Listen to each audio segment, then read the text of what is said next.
All right, guys, bang, bang. I have Nicole here with me. Thank you so much for doing this. Thanks for having me. All right, let's just jump right into your background. Somehow people know you as a comedian and like 10 other things. What do you do every day and what is your background? Well, I am a comedian. That's my main thing that everybody knows about me. People call me a digital renegade, and I kind of ran with it. What does that mean? That means I can make shit go viral. It means I like to tinker with products and work on dev teams and beta teams in advance to make sure shit goes viral. Yeah, and I'm a nerd when it comes to all things digital and absolutely love it. Analytics kind of like get me all tingly. Okay, before you became a digital renegade, what were you doing? Comedy. It was comedy. I was just straight up comedy, except I was working in marketing a bunch too, because I was hired as a comic years ago for a Molson Canadian giant campaign, and I was the host of this cross Canada tour. I went into their marketing meeting with the president of the whole company and everyone on their marketing team. They told me what I had to say in the commercial and what was going to go on. And I didn't know I wasn't supposed to tell them it sucks. And I was just like, no, this is really bad. You guys sound like a bunch of late 40s people trying to sound like you're in college. The terminology you're using, the lingo is like 4 years old. I'm not saying any of this. You're going to kill my brand. And there was like, what would you do? And I told them, and then it went viral before viral was viral. And then that campaign led to a campaign with Virgin Mobile, helping launch it in Canada, led to working with Nike and Unilever and Axe Products, helping launch them. And I was just a comic that ended up good at marketing. All right. So how much of the experience and knowledge of being a comic, and people forget like that is a skill and that is something that you can kind of hone your craft with, is dependent or is necessary to understand how the internet works and how to make content go viral? Like, does that experience help, or is that just kind of a coincidence that you have the comedic experience and also understand how to make things go viral? It's 100% together. It's timing. It's eliciting emotion from people. The emotion doesn't always have to be laughing, but you have to get an emotion from someone. And fear seems to be doing very well these days. Not a fan of it, but it's doing well. But yeah, it's super helped because I've learned comedy, performance, and writing. I've learned, kind of how to influence people. And that's really what I think it comes down to. And telling the truth. Comics tell the truth a lot. And people like that nuts. It's literally the only reason why I like having comedians come on here is because the comedians are allowed to say the truth and no one gets mad because they're told that you're supposed to laugh at the end. Oh, no, they get mad. Yeah. They've tried to cancel me like 12 times now. It's just, yeah. All right, let's just talk about it. You did this fat shaming or like Dear Fat People video. What was going on there and what happened? By the way, that video has 15 million views on YouTube. It has over 100 million views on over 100 million. Okay. Yeah. Walk us through that whole thing. Yeah, sure. I had been disabled for most of my 20s after a car accident. And I set out to basically make all the videos that I wanted to make, say all the things I wanted to say before I was dead. And I was like, I'm going to say these things because they need to be said. I've been in bed for all these years. If I was going to die tomorrow, what do I want the world to know? And seeing people harm themselves every freaking day is ridiculous, especially when we pretend we care about people, but then we let them kill themselves slowly in front of us. It's ridiculous. So I just made that video and I'm like, here's the truth. You're killing yourself, and just made it funny. And at the end, I edited out a little part where I said, as someone who's been disabled for this many years and couldn't walk, and all I wanted was a healthy body. I took it out at the last second because I knew that wouldn't make it go viral. They had to hate me. I had to let them hate me. So I did. And then every day I get hundreds of messages still from people that video has helped them lose ridiculous amounts of weight. It was the verbal bitch slap that they needed. And that's exactly what I wanted. So where's the line in terms of there's this like political correct world that exists and everyone, has their own opinion as to what you're supposed to do. They want to tell you what to do and basically force their views of the world onto you versus like the old school mentality of just like tough love. Right. And I always like to talk about like most people, if you talk to them, they'll tell you a story about their mother or their father who like at some point in their life, like intervened in a very serious way. And some people, it was like, my parents like spanked me, all the way to like, my dad was like, we don't do that here. Right. And so like somewhere in between, like tough love ended up having a positive impact. That seems to not be so popular now. So like, how do you think about the balance between those two things and what can be said and what can't be? I feel like with the lowering of tough love, the rise of lying has been completely together. So I think being politically correct is just lying with a bow. It's not what you really think. It's not what you really believe. You're saying it because you think it'll make you popular, and you're a liar. And I was brought up being called out constantly by family members, by whoever. We were just funny, and tough love is all I knew.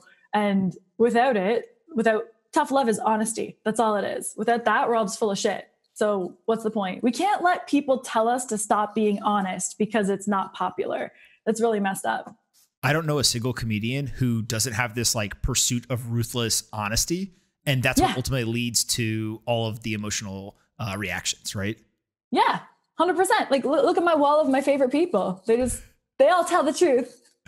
It's my wall of heroes. I love them. I get Carl on my shoulders staring at me, making sure I do shit right. Yeah. Some of those aren't people. They're inanimate objects, but they still tell the truth. Barbie is not inanimate. She taught me I could be anything I want to be.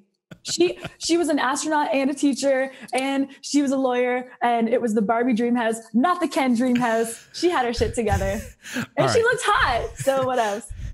How did you get 1 billion views on the internet? Like, what is the secret? Or when people come to you and they're like, hey, I want to be a content creator, I want to make things go viral, where do they start? And I'm not talking about like the actual like secret sauce of each individual video for a client or something like that, but just like from a holistic standpoint, what are the keys to that you think you understand that other people are just missing? Stop acting. Everyone can see through your shit. It's weird. The hey guys, blah, blah, blah. Like, if that's not how you talk, why are you doing that now? Why do you think you're going to stand out when you're trying to act like everybody else? It's just dumb. And I see it with brands too. Brands are constantly playing it safe, constantly worried about what are they going to say? What's my competition going to say? It's like, why do you care? And, it's just like athletes swing to hit it out of the park, or why are you playing? And people have to be ready for that. And you have to be ready. If you're going to make a viral video, people are going to love it and they're going to hate it. And if you can't deal with both of those, then you're in the wrong business. Well, it's almost like the controversial nature of it, right? The fact that some people do love it, some people do hate it, that, especially on social media, drives more engagement, which drives more virality. And you almost have to be willing to have the downside in order to get the upside. Sometimes, like, it doesn't have to be a negative video to go viral. It can be happy. I had one go viral that it was me and an old lady unboxing sex toys for Adam and Eve sex toy company. I was told you can't make a sex toy video. Like, that's like the only thing that you can't make it go viral. It's not going to happen. It's going to get flagged and taken down. I'm like, not if I get a sweet 87-year-old Jewish lady to do an unboxing with me. Did you know her beforehand? I had met her once. Yeah, it was my friend's mom. And okay, so you got your friend's mom to do a sex toy unboxing video with you. And what do you just like text her and like, hey, I have an idea? Or like, how does that come about? Yeah. I told her we're going to do an unboxing video and it's going to be a lot of fun. And she came over and sat on my couch with me, and I didn't tell her what was in the box. And that's it. And then we just went through, shot the whole thing. And at first she was a lot of like, oh my. And then eventually she's like grabbing at the toy. She's like, what's this one do? I'm like, she asked if she could take a couple things home. Yeah, but she doesn't like the thong bodysuits. She's not into that. It's a bit much for her. Yeah, there was like a magic wand that came out in the one box, and I put it on her back at one point. She's like, viral. Yeah, it was great. Okay. I can only imagine an 87-year-old woman going through this and like all the things going on in her head that she doesn't say out loud. But then there is this element of like older people kind of just don't care anymore, right? And so they just say what they want to say. Yeah, they're the best. They're the best. All right. So one, being honest, what else in terms of like standing out on the internet, going viral, creating content that people actually care about? It's the same as comedy. You have to have an angle. What is it you think about this thing? So it's like water. Do you love it? Do you hate it? Do we need more of it? Do we need less? If you're not saying anything, then be quiet or find a reason to speak. It shouldn't just be content for the sake of content. It should be content because you have something to say or a message to convey. And when you go from there, what is the message? And you make sure you hit that over and over. That's step 2. And so how does that balance with, there's some people who just say like, hey, it's the consistency of content. You have to constantly crank out content. There's a lot of people who don't have an idea every day or every week.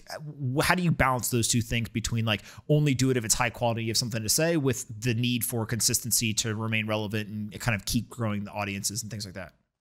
I disagree with you have to be posting every single day, something every day. those people that are doing that are creating content because they're repurposing talks that they're doing, they're repurposing Zoom calls that should be meetings. That is actual high quality content. People who are just posting for the sake of posting, you can see it and it's trash. And it's like, if you're feeding your audience trash most of the time, they're not even going to pay attention when you're posting something quality. So I think you end up losing more people than keeping them that way. What platforms do you focus on now? Is it YouTube? Are there other platforms that you think are worth spending more time on than others? YouTube, I stopped posting regularly on a couple of years ago. I was one of the first people on the Facebook monetization program and it slaughtered. It was a good time. So I was Facebook strong for a while. Now I'm mostly on Instagram and I am monetized on there, same as YouTube, which is sweet. So I like Instagram.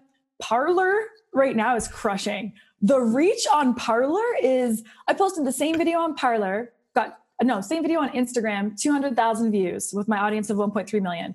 Exact same video got 1.6 million views on Parler. And I was like, there we go. Sweet. What is the size of your audience on Parler? Around 61,000 right now. I just started. And is Parler got some of the same algorithmic advantages that, like, let's say a TikTok has, where anyone can kind of build an audience quickly and get distribution? Or is it much more aligned to Facebook and Instagram, Twitter, something like that? I think it's a mashup of all of it right now. I haven't seen that it's easy to be discovered on Parler, but what I am seeing is that the reach, if I have 61,000 people following me, this is going to go to 61,000 people. So if I'm making something good, they're going to share it and then it's going to get to all their people. So it's that ability. They're not hindering anyone's reach right now. It's just sweet. When you create content, how much of it is like, I'm going to create a video to go on Parler, I'm going to create a video to go on Instagram or TikTok or YouTube or wherever, versus I'm going to create a great video and then I'm going to cut it into different formats for these various platforms? I just make it and then post it everywhere. Yeah. Okay. How do you monetize in terms of, not like, take out the consulting and the brand work stuff, but for you personally, if you were just a creator, how do you monetize and where have you seen kind of the greatest growth in that monetization over the last couple of years? Brand deals. So, finding partners that work for your brand and doing package deals. So I'm going to do this many videos with you or this many posts with you. Obviously monetizing just your views on Facebook, Instagram, YouTube, all the regular stuff like that. But I see brand partnerships as my favorite way to do it. Yeah. Okay. And so you keep mentioning like Instagram monetization. Explain to people what exactly you're monetizing there and how that works. Yeah, it's the exact same as YouTube. So if you get a big enough following and they like your content, Instagram will come to you and say you're approved for our monetization program. And it's the exact same as YouTube. I'm getting paid for views and watch time, exact same way that I would on Facebook. Got it. And are they running ads in front of your videos, or they're just paying you for the content basically, and then they're figuring out other ways to monetize because people are staying on the platform? I've seen both. So I've seen some ads coming and I kind of think a few more ads went into my feed. They didn't specify that with me. I just realized that all of a sudden I'm monetized and money's coming in, not mad at it. Yeah. Got it. And when you think of when you were monetizing on YouTube versus Instagram now, was it pretty equal in terms of CPM rates and kind of the size of the audiences, or do you see a pretty big difference? Huge difference. Facebook and, byproduct of Instagram, bigger reach, bigger dollars, higher CPM, everything there has been bigger for me during the last 5 years. And YouTube, of course, their algorithm crushes adult content a lot or comedic content. I've just seen a way better return on Facebook. Got it. And so when you create a video for Facebook or Instagram, talk us through like what exactly goes into that video. Are you cutting these into, 1 2-minute videos? Or are these more like 10, 20-minute videos? And then the different styles, are you just basically sitting down and recording it? Or are you going back and like almost doing like the vlog style cut where there's just cut after cut after cut in a video? Okay. It's different every time. So for example, 2 days ago, I had my camera people come over and I was like, I'm going to shoot something. I was like, I'm going to buy a gingerbread house. All right. Oh, I have this like 50s outfit. I'm going to put that on. Okay. We're going to do a kitchen thing. Roll your camera. That's it. That's all we did. I said, shoot, we shot for 15 minutes. It was a tutorial on how to make a gingerbread small business. And I think it's at like 500,000 views so far, which is great in a day. And I just shot it. I just improv'd and just shot. And it is what it is. If I have a very specific message, I'll sit down and, shoot probably like 45 minutes. I have to tighten it up because I don't want to edit all that after anymore. And then just edit from there. All right. And one of the biggest questions I always get from people is when you're successful on the platforms with content and monetization, how big is the team? And team can be what you think of as like direct employees that you have, or it could even be contractors and kind of people you'll pull in for a video like that. Yeah. So I got 1 billion views with just my iPhone and my MacBook and a single ring light that cost me $200. So every time people are like, oh, I don't have a team, I'm like, yeah, I was physically disabled on disability shooting videos like this and then ended up on The View. So enough with your excuses. Anyways, now it's easier for me to have a video person come in. So that's like, I like to keep it small. One video person, I already have the lights, and then hair and makeup person, the end. Sometimes I'll tag in an editor for a first sweep, but I always do the comedy stuff. And then, keep it tight. You don't need 1 billion people. And so that was gonna be one of my questions is basically you'll do a lot of the editing in terms of the final product that people see out on a platform. That's basically you've, kind of blessed, and before it went out the door, you actually went in and edited it and made sure it was what you wanted. I completely edit myself 99.9% of my content. The odd time I'll have someone do just the first sweep to take out my ums, ahs, pauses while I'm switching a costume, but everything that goes out, I've edited. Got it. And so everything we've talked about is like ad type monetization or platform based. Are you doing merchandise, physical products, like anything else in terms of driving monetization while using trying to figure out how to make money off of the views? Next year, I'm doing more of that. But every time I've done merch, it sold out quickly. And I was like, oh, I should put more time into this. But I was busy over here. And then Go Team Academy absolutely crushed, which was sweet. It's basically my get happy, learn business, get your shit together, get your life together. Partnered with Danelle Delgado, that a lot of people know as like the millionaire maker, featured in Forbes and all the magazines. And we did an academy for people, 8-week program, ran it twice, and it crushed. It was great. Their lives are just like very different now. So it makes me happy. That's awesome. I want to switch gears. When you tell the truth, it obviously brings all sorts of controversy and very polarized audiences. One of the things that's fascinating to me about you is you were a lifelong Democrat and then hung out with a bunch of Trump people and then became pro-Trump Republican, et cetera. That violates a lot of people's view of like what's allowed in the world. Right. That you could change your mind. That's a shocking idea. Talk us through kind of your upbringing and kind of political leanings, and then kind of what you did to eventually end up on the other side of a lot of those political beliefs. Yeah, sure. So I'm from Canada, and I've always been a liberal in Canada. I was part of the parliamentary process kind of stuff in high school. My first main real person job was Junior Prime Minister of Canada, working for the federal government, which was pretty dope. And then by working at our MP and MPP's offices, which is kind of like senators, I realized that most of them are full of shit.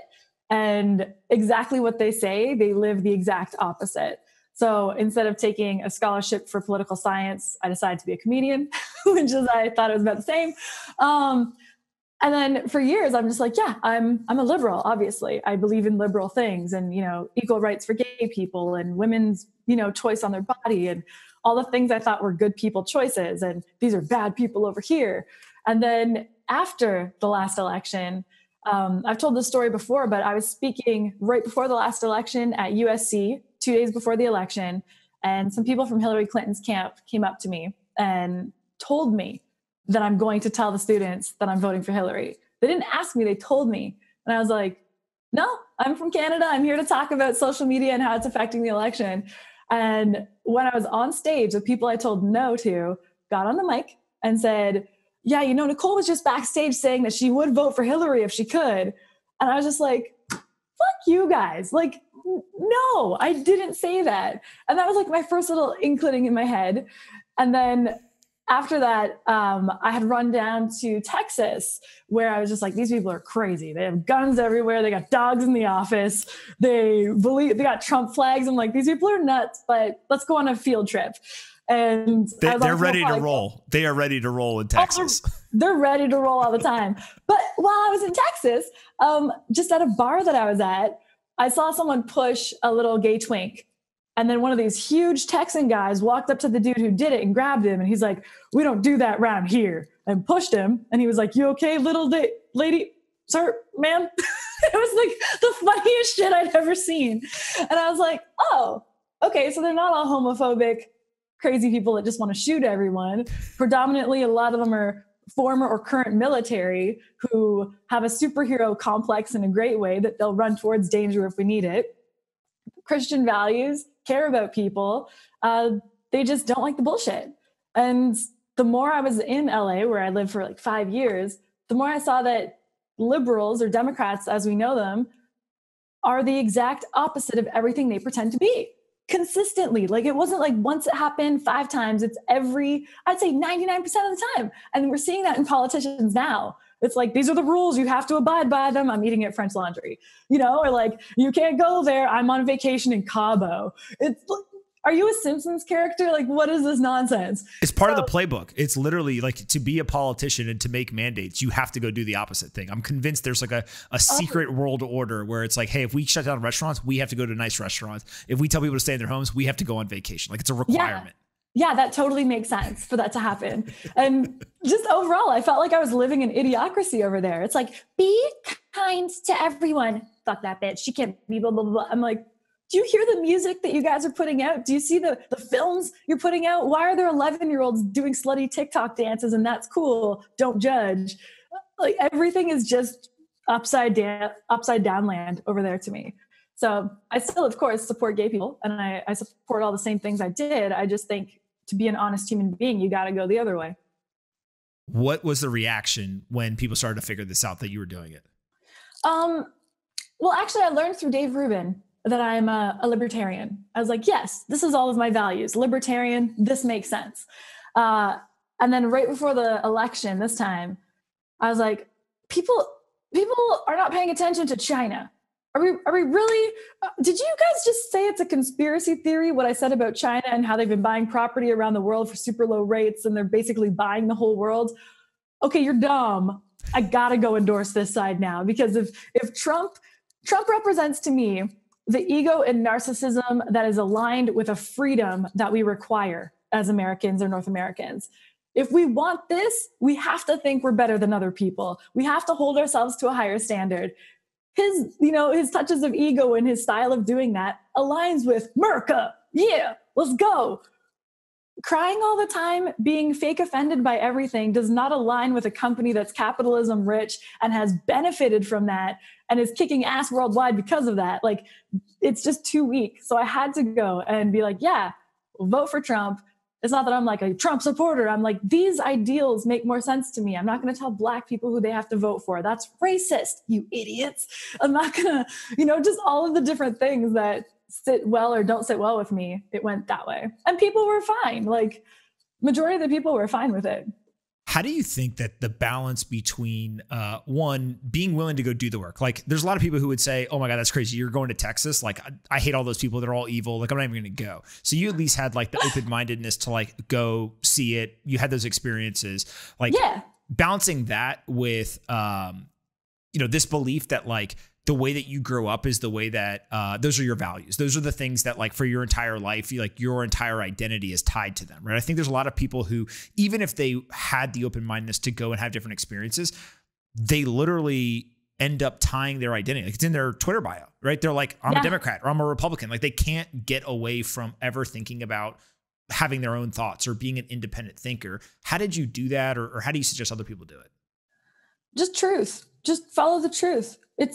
It's kind of like the first lesson we're taught when we're kids is don't lie. And of course, as human beings, we all do it to, not hurt feelings or to not go to jail, whatever, Hillary. But it's just, I follow the truth. And if something's going on and I'm like, my spider senses are tingling, this doesn't feel right, I need to research it.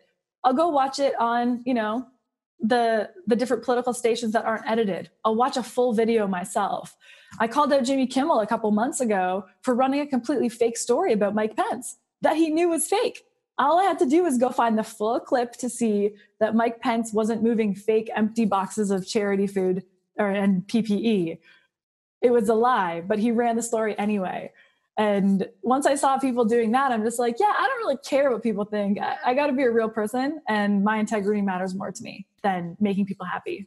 So this brings up a really interesting thing where there's like this blind belief historically in media, journalism, these large institutions, like they're going to tell us the truth. They're going to do the work. They're, these honorable people, they're unbiased, all this kind of stuff. Right. I think now we're seeing a lot of people being exposed. It's not everybody. Like, I think it's always important to say, like, there are some really, really good journalists on both sides of the leanings in terms of the political spectrum.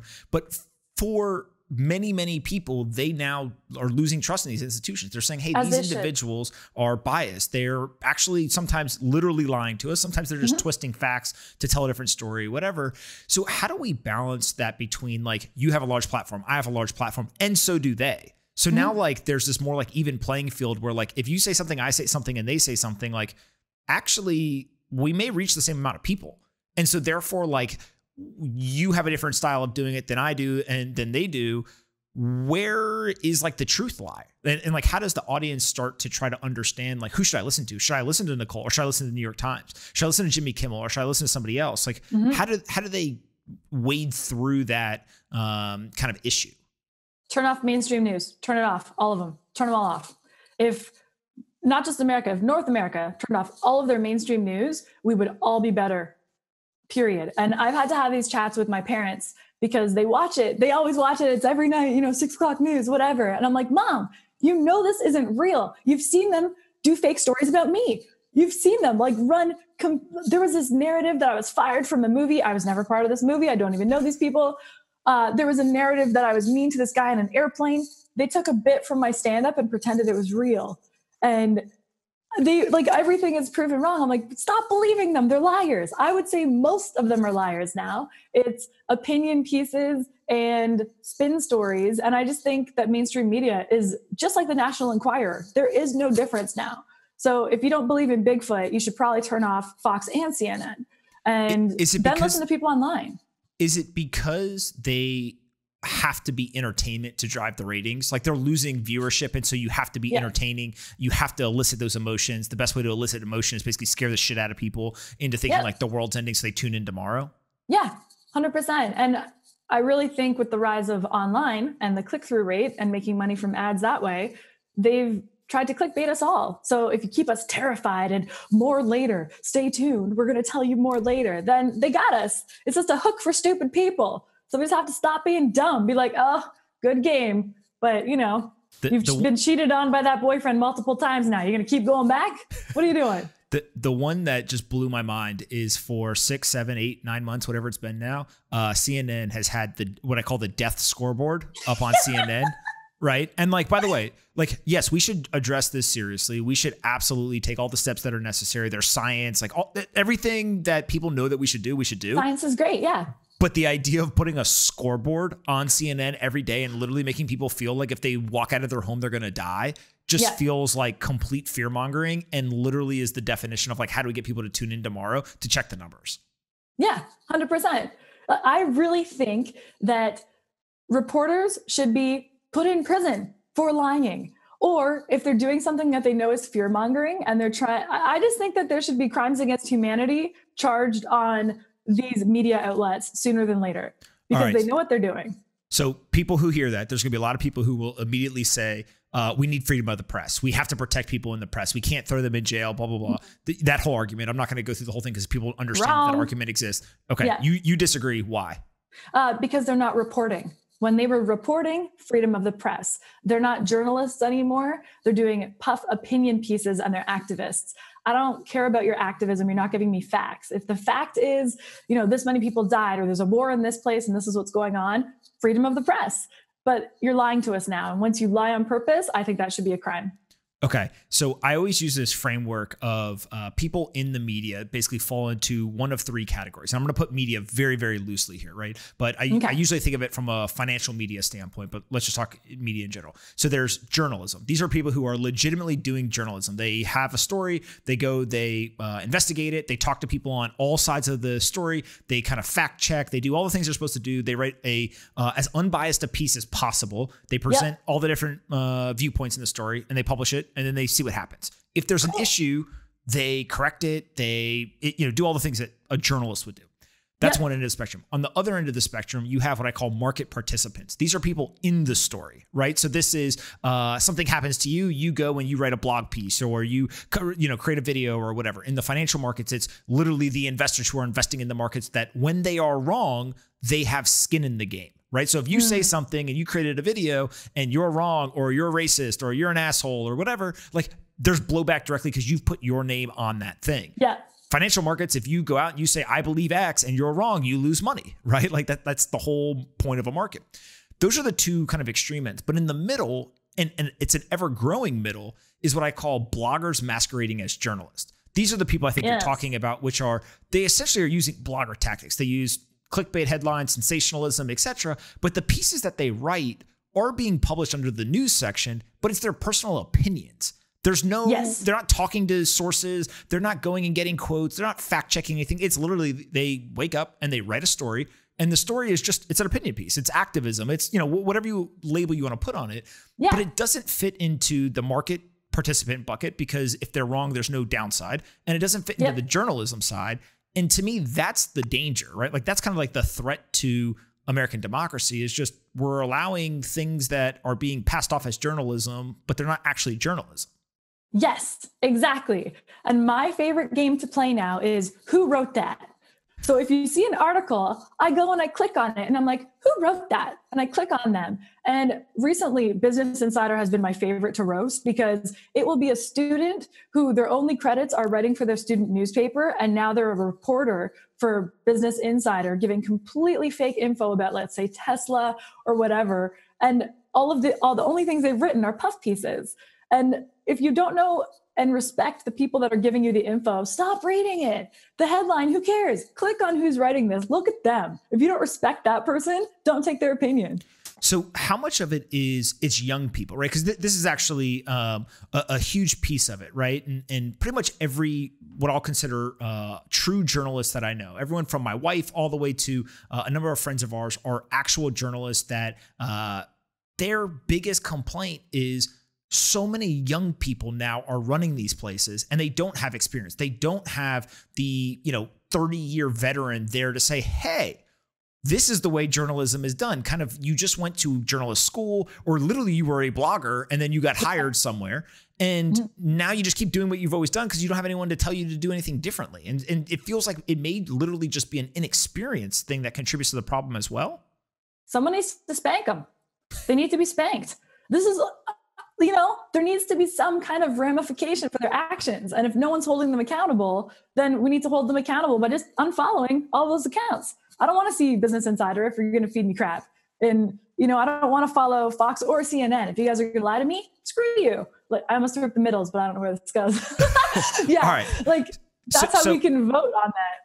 So what are those ramifications that you think are appropriate, right? Obviously, it sounds like you think if somebody is egregiously lying and it's like super bad, your position is like, hey, there's literally could be crimes, jail, like really, really bad stuff.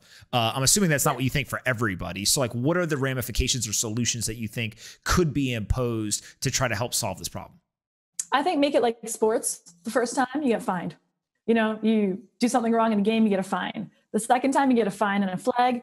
And then the third time, if you're doing something that can lead to, let's say, someone being assaulted because you painted them as a racist and that's not the story, then that is jail time to me. If you're printing that someone did something awful to another human being and that's going to affect the rest of their life, that's jail to me. That's human being assault, whatever it is. But I do think, first time, give them a warning. Second time, a bigger fine and a warning. And then the third time, if people aren't afraid of going to jail for what they're doing, they're just going to keep doing it. So all right, this is what I think. So do you think fine, jail, not like fine, fired, something else, and then jail's like the end of the road? You immediately jump to the final thing. Yeah, because if you get fined twice, you know what you're doing. I'm not stupid, so you stop playing stupid, Now, another piece of it is there would be some, I'll call them labels, right? Or kind of buckets of this that are not very well defined. So for example, they're a position of perspective, right? So let's say that you were a journalist and you're writing about me and you're like, you know what? Pomp's a fucking asshole. I'm going to write an article today and say he's racist, right? When you write that article, your definition or what the evidence that you use in your mind to rationalize racist may actually be different than somebody else's, right? Yes. And so then there's also very clear examples of racism. A perfect example is Yale was literally found guilty of being racist towards certain demographics because of quotas and things like that, right? And that's not up for debate. Like that was in a court case, etc. And so when you look at this, it's like some people have a very narrow, defined, provable view of what racism is. Other people have a different view. How do we determine like who's right and who's wrong? Like it's a thing that is so... Merriam-Webster can help us with that. You just go to the definition, and then if it fits in that is racism. It has to be an actual hatred for someone because of the color of their skin, their background, whatever. You don't get to just be like, you use a different water than me, you racist. There's a joke I don't like. Sexist, homophobic, racist. Like, no, let's go back to basics and be adults and read the dictionary. And I think it's pretty standard. And I've seen that. I've seen people called racist, homophobic, whatever it might be. If you're harming someone's professional reputation based on your opinion, I don't think that should be allowed. I think if I say, I think you're an asshole, okay, I think you're an asshole. Me saying I think you're homophobic, I better have some frickin' examples showing that you hate gay people, and not just that's my opinion of it because he didn't wear a rainbow on Rainbow Day. You know, I just think that there has to be harsher consequences for the things we're doing, because the people who are doing that is the anti-bully crowd. Pick a fucking team. Are you anti-bully, anti-suicide, pro-mental health, or are you trying to cancel people? You can't be both. This is where I'm at. Oh, my favorite is definitely the people who claim to be inclusive, etc., and then bully people on the internet. 100%. Those are, those be are kind. He's canceled. Yeah. You just wrecked his whole life. Be kind. Those are the best. In terms of where the solutions lie, we talked a lot about like addressing the problem. What other solutions do you feel like are out there in terms of that people outside of maybe kind of that traditional media system can do to try to solve all this? Comics. I think there's going to be a rise of the comedians in the next year. And it's because everything got so crazy, everything bubbled up. And where comics might have been more like, you know, just kind of doing jokes and whatever, everyone has to commentate now because we're the only ones telling the truth. And the comedy that I've seen coming out of people the last few weeks, even, it's some of the best shit I've seen in like 10 years. So I'm really excited. I think follow your local comedians and they're going to tell you the truth. Who are your favorites to watch right now? My favorites are a lot of my friends. I would say JP Sears is hilarious if you like sarcasm, buddy of mine. I said a couple weeks ago that John Christ is killing me with his videos. They're really fun. Chris DiStefano is awesome. History Hyenas, they're just hilarious podcast. And I just think everyone, you know, watch Rogan because they'll have someone on, but they'll talk about both sides. And they're not coming with an angle on any one topic, which I think is great. And yeah. When you talk about this rise of, wait, what? I think like a lot of comics are great right now that are none of the old ones. I wouldn't say the liberal comics are great right now. I'd say the opposite. If they're a comedian and they're mostly being a social justice comedian, get away from that. It's like all the other ones are way better. Are there bad comics right now? Yeah. I'd say you're not a comic if you're doing a fucking TED Talk and expecting an applause break at the end. That's not comedy. Like, if you're trying to cancel another comedian, you're not a comedian, period. That guy can say whatever he wants. Lenny Bruce, you know, like all of these guys who came before, they were nuts in the best way possible. Let people Andy Kaufman if they want to. There's no cap on comedy. And anyone who's trying to put a cap on it or say, you can't say that about anything, bye, get out. So where is the voice for comics? Because there's a lot of comics who will listen to this and they'll be like, what do you mean I can't talk about serious issues, right? And I put it in air quotes because everyone's serious issue is different. Is there a space for that, or is it only within the confines of cracking jokes, making people laugh, and like kind of the spirit of comedians? No, we've always done that. Comics have always, like, this dude has always, you know, had a speech with punchlines in it. Like, there's always an underlying message for the good stuff, at least to me. And yeah, you can talk about real topics and make it funny, but when it's happened a lot. I saw in stand-up the last few years where there's a lot of comedians that'll go up and just talk about their life and everything that's wrong. But you have to be nice to me because I'm a pansexual Libra, hocus pocus, whatever. I'm like, I don't know what you just said. I'm not clapping because you changed your sex. That's not a joke. Entertain the audience. This isn't therapy time. If it feels like therapy time, I don't want to be there. You should be paying me. Yeah. I want to talk about censorship in general, right? So I hope you liked that definition. Like, that was ridiculous. But anyways, oh my God, I should have just used this. I had a wand sitting right here. Jesus. All right. So censorship, there's two types of censorship that I think are, three types actually. So there's the politician censorship of like, you can't do what we don't want you to do. And we're basically God. And so we're going to, impose our will on you. There's social media censorship in terms of, literally we're going to stop you from saying things. We're going to cut down distribution. We're going to do all that stuff. And they're doing it frankly, to all sides of the aisle. And then there is what I'll call just... No, they're not. That's only happening to one side of the aisle. Okay, explain. They are only censoring conservatives, and I have not seen a single liberal comedian censored ever, period. No Democrats, never. From influencers, anything. Only one side is being censored that I've ever seen. So here's my pushback to this is if we're talking about what I'll call audience recognizable censorship, completely agree, right? Like, one of my favorite examples is like literally Twitter is putting a cover over, like a disclaimer over the president of the United States tweets. But the CCP state sponsored media organization is on Twitter saying that the coronavirus didn't come from Wuhan.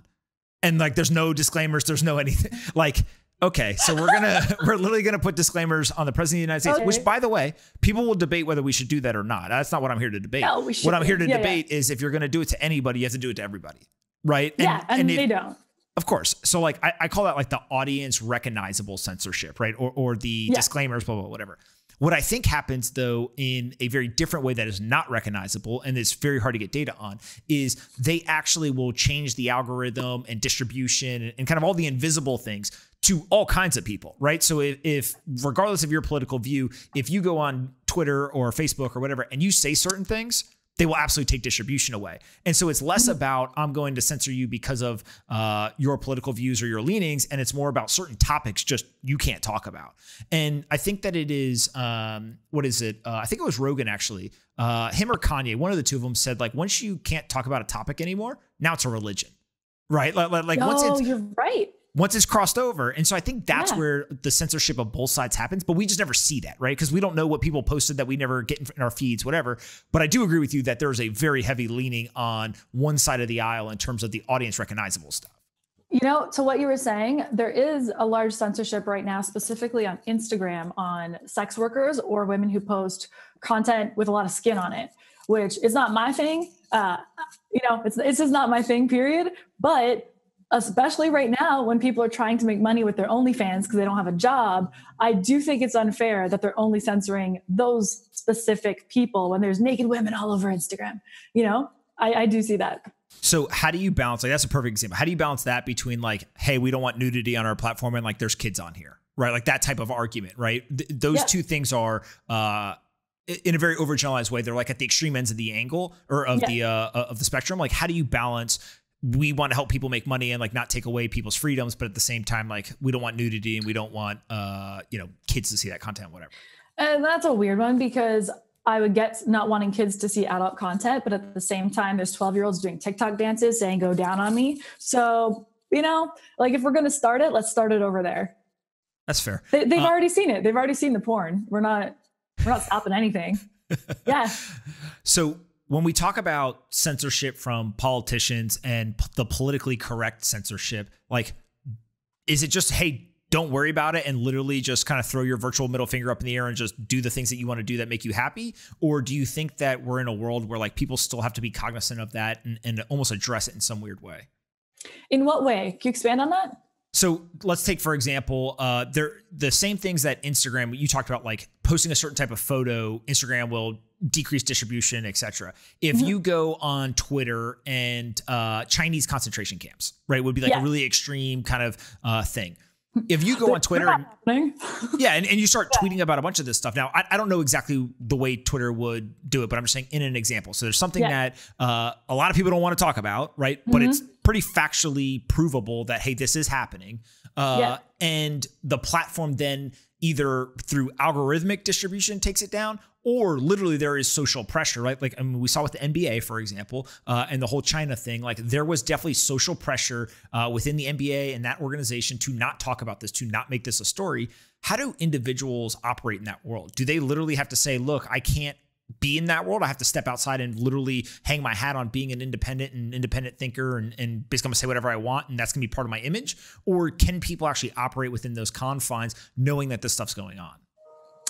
No reality can operate within those confines. But if for work purposes, if you're going to get fired and you don't think you can get another job, be smart, do what you need to do until you can exit to somewhere where you're more welcomed being a whole human being. I think, depression has gone up, anxiety's gone up, suicide's going up, and it's because we're not letting people be whole people and think, and we're lying to them to their faces. So I saw this concentration camp. This is happening in China. No, it's not. That's called gaslighting. We're gaslighting mass amounts of people at once and then wondering why we're taking so many pills and ODing and all these things. Everything is a byproduct of the thing before. So I think if you're put in a circumstance where you can't be yourself, you got to get yourself out of there, or at least create an action plan for an exit plan. We have to be whole people or we're not happy people. That's my thought on that. All right. Before I get into the rapid fire to wrap this up, I have one question. Rapid fire. Okay.